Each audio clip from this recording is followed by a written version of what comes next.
Mavis was soon having her side plate mended at the works. It was far from the confines of the quarry, and she had many engines to talk with. Though she enjoyed hearing their stories, her favorite thing to do was watch the Skarloey railway engines bustling about. She was amused that such little engines could be so busy. One morning, she was moved to a siding close to the little railway. She was beginning to feel lonely when Rusty arrived pulling coaches. Mavis was surprised. "Have they taken you off the maintenance trains, Rusty?" "Goodness, no," chuckled Rusty. "They'd have a hard go trying to take the permanent way away from me. We all take turns with the enthusiast trains, and today is mine." Mavis was impressed. "That must be so nice," she sighed. "I'd never be able to pull coaches, let alone enthusiasts." "You know, I never thought I could either," said Rusty. "That is, until Rheneas stepped in." "Rheneas?" asked Mavis. "Oh yes," smiled Rusty. "I've some time before I meant to leave. Let me tell you about it." When Rheneas returned from being mended, visitors flocked to the Skarloey Railway. Some had ridden with him and Skarloey in the past. Others had heard of his heroism and came just to take his picture. To ease him back into working life, the Thin Controller scheduled enthusiast specials so everyone could ride with the gallant old engine. Skarloey's tale gave the other engines deep admiration for Rheneas. He was more hardened than Skarloey, and the others made sure they were on their best behavior around him. The old engines chuckled about this, and gave each other a wink when the young ones straightened up. One morning, Rheneas's fire was slow to start, so Rusty was asked to take the train. The little diesel was not used to coaches, and felt quite nervous as he came to the station. The visitors were most surprised to hear the hum of a motor at the head of their train. "What's that maintenance diesel doing here? We were promised number 2, they grumbled. Rusty set off, but the further he went, the worse the complaints became. By the time he returned, he was most upset. Rheneas was sizzling at the sheds when Rusty came by. "Ah, Rusty," he smiled.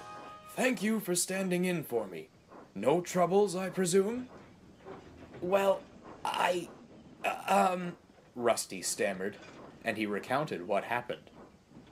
Rheneas said nothing, but he looked towards the station and scowled. Rusty scampered off. "Oh dear," he thought, "I've let Rheneas down." Later, Rheneas backed down onto the coaches to a chorus of cheers. The enthusiasts flocked to take his picture, but he continued to scowl and eyed them suspiciously. When the guard's whistle blew, they ran to the coaches, and Rheneas set off up the line.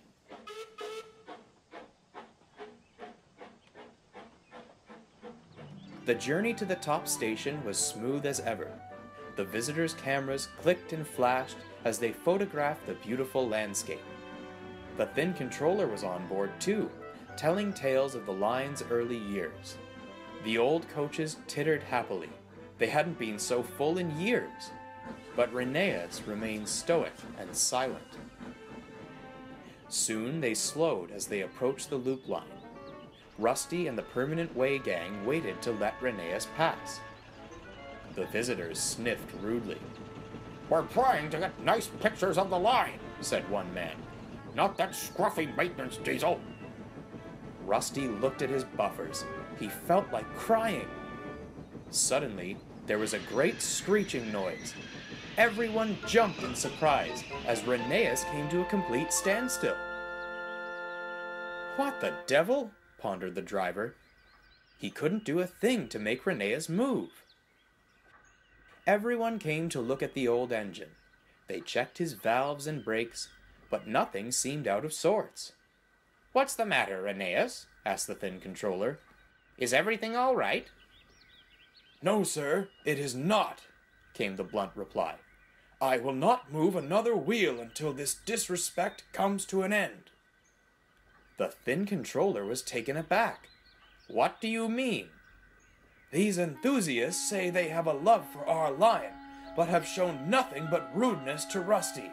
I may very well have saved our railway, but he has kept it going.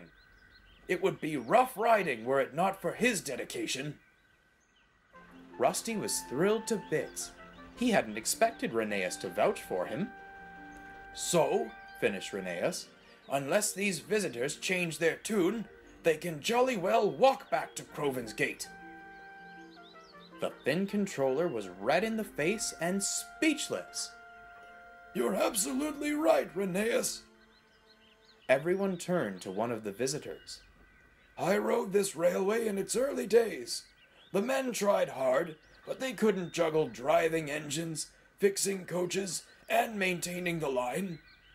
Rusty has given the railway the tender love and care it so badly needed. These rails have never been smoother, and the ride up today was the finest I've had in years.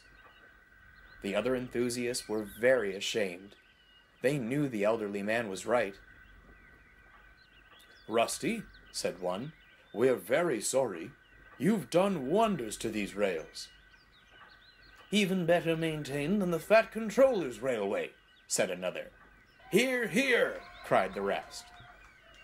Rusty smiled wide for the first time that day. He thought his engine was going to burst. And after you came to make sure our train ran this morning, added another, an apology just doesn't seem good enough. Is there anything we can do to make this up to you? If you'll entertain the idea, sir, Rheneas said to the thin controller, I think I know just how to rectify the situation. In no time at all, the change was in effect. Rheneas had taken over the permanent way, and for the rest of the day, Rusty was in charge of the visitors' train. Rheneas's words had given him confidence like never before. Since then, said Rusty, I've never had problems with coaches or visitors. I'm sure you would have got on just fine without me.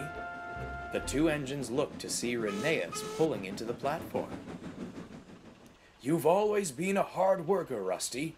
A few words from an old engine had no bearing on that. Oh, well, you're just being modest, Rusty chuckled. But, he finished, looking back to Mavis with a wink, I suppose it just goes to show that sometimes all you need is a little push. Mavis and Rheneas chuckled in agreement. Rusty smiled wide for the first time that day. He thought his engine was going to burst.